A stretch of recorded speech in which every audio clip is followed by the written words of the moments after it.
Olá, muito bom dia, sejam muito bem-vindos. Começa agora o Top 20. Eu sou o Vitor Moraes e trago para vocês as principais notícias desta quinta-feira. A gente abre o programa na 20ª colocação falando de saúde. Os hospitais e as farmácias aqui de São Paulo e também de outros estados enfrentam um problema sério, a falta de remédios. Dos 134 medicamentos distribuídos pela pasta federal, 22 estão em falta no estado, de acordo com a Secretaria da Saúde paulista. Na 19ª posição, o etanol subiu mais que a gasolina. O preço do etanol subiu 4,5% numa semana. A alta de 0,37% foi maior que o avanço da gasolina no mesmo período. Na 18ª posição, estava demorando. A Aviação Itapemirim tem todas as linhas de ônibus suspensas pela Agência Nacional de Transportes Terrestres. O grupo passa por recuperação judicial e atravessa dificuldades operacionais também na atividade rodoviária, além da atividade aérea, que prejudicou milhares de pessoas no final do ano passado. Na 17ª posição, voltamos para a saúde, porque o Hospital Sírio-Libanês, aqui em São Paulo, fechou a UTI dedicada exclusivamente aos pacientes infectados pela Covid-19. A decisão foi tomada depois que a instituição registrou um baixo número de pacientes infectados com o vírus e a ausência de novas internações de casos críticos nas últimas 2 semanas. Bom, e na 16ª colocação, falando de cinema, o ator Alec Baldwin foi inocentado. Ele estava sendo investigado sobre o acidente fatal no set do filme Rust. Em outubro do ano passado, o ator que utilizava uma arma de fogo durante uma cena acabou disparando e matando a diretora do filme. Na 15ª posição de hoje é festa na Inglaterra. A rainha Elizabeth II comemora seus 96 anos nesta quinta-feira. Em 2022, a rainha completa 70 anos de reinado. As comemorações vão ter o seu auge num feriado bancário de 4 dias no mês de junho. E na 14ª posição, aqui no Brasil, por causa da inflação, mais da metade da população brasileira cortou o consumo.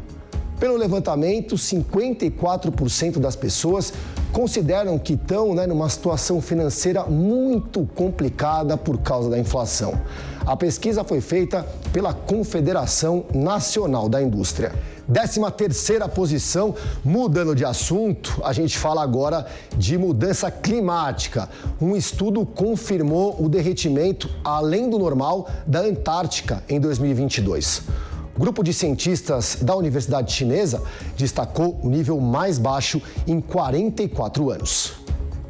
12º lugar, dando a volta no mundo e voltando aqui para o Brasil, a nova medida provisória editada pelo governo Jair Bolsonaro está preocupando entidades que defendem o financiamento público da ciência.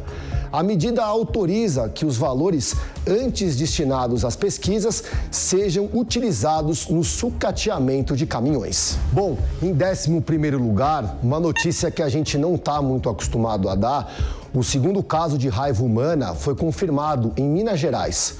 A Secretaria de Estado de Saúde de Minas destacou que os exames detectaram a doença. A vítima é uma menina de 12 anos que está internada na UTI desde o dia 13 de abril. Na 10ª posição, vamos mudar de assunto, falar um pouco de futebol. Pela Copa do Brasil, o atual campeão Atlético Mineiro fez 3-0 no Brasiliense. O mesmo placar da vitória do Botafogo sobre o Ceilândia e também do Fortaleza sobre o Vitória Baiano. O Corinthians e a Portuguesa Carioca empataram em 1-1. O São Paulo também empatou 2-2 com o Juventude. O Santos perdeu de 1-0 do Curitiba e o Bragantino ganhou de 2-1 do Goiás. Já o Atlético Paranaense goleou o Tocantinense por 5-2 e o Ceará fez 2-0 no Tombense. Na 9ª colocação, uma notícia internacional. O presidente da França, Emmanuel Macron, lidera as pesquisas para o segundo turno das eleições. O atual presidente volta a enfrentar Marine Le Pen, repetindo o pleito de 2017. As pesquisas mais recentes mostram o centrista com até 56,5% contra 46% da sua oponente. E em oitavo lugar, vamos falar de guerra, mas não é a guerra na Ucrânia. Os militares de Gaza dispararam 4 foguetes contra Israel nessa quinta-feira. É a maior sequência de disparos desde o conflito de 11 dias no ano passado. Bom, e na 7ª posição, crise migratória. Mais de 5 milhões de ucranianos fugiram do país depois da invasão russa. Isso de acordo com o novo balanço da Organização das Nações Unidas. O número, de acordo com a ONU, configura o fluxo de refugiados mais acelerado na Europa desde a Segunda Guerra Mundial. Os ataques da Rússia na Ucrânia já duram 56 dias. E na 6ª posição da nossa lista, mudando de assunto, falar de eleição aqui no Brasil, o Tribunal Superior Eleitoral mantém a liberação de eleitores sem biometria para votar nas eleições de outubro. A Corte aprovou a prorrogação de medida adotada pela pandemia em 2020 por unanimidade.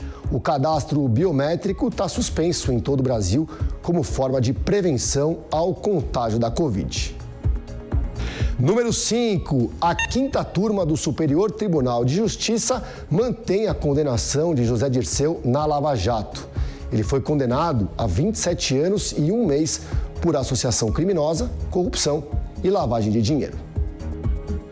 Na 4ª posição, o vice-presidente do Brasil, Hamilton Mourão, é denunciado à Corte Interamericana por ironizar os áudios do Superior Tribunal Militar que atestam a prática de tortura durante a ditadura militar aqui no Brasil. A ação, ajuizada pelo PSOL, pede que as falas do general sejam anexadas ao processo que acusa o presidente Jair Bolsonaro de descumprimento de uma condenação do país por violações de direitos humanos na guerrilha do Araguaia. E na 3ª posição, quem achou que ia ser rápido se enganou, porque o Tribunal de Contas da União adiou a votação da privatização da Eletrobras por 20 dias. O ministro Vital do Rego, do TCU, pediu mais 60 dias para analisar o processo, mas disse que pode recolocar o tema na pauta em menos tempo. A 2ª posição é dele. Arthur Duval renuncia ao mandato de deputado estadual aqui em São Paulo. Ele enfrenta o processo de cassação, por quebra de decoro, que, se for levado para frente na Assembleia Paulista, pode torná-lo inelegível por 8 anos. E na 1ª posição de hoje, 10 votos a 1. O Supremo Tribunal Federal condena o deputado Daniel Silveira a 8 anos e 9 meses de prisão por ataques à democracia. O parlamentar também perdeu o mandato, teve os direitos políticos cassados e vai ter que pagar uma multa de R$212 mil. E por hoje é só. Muito obrigado pela companhia de vocês. Até amanhã.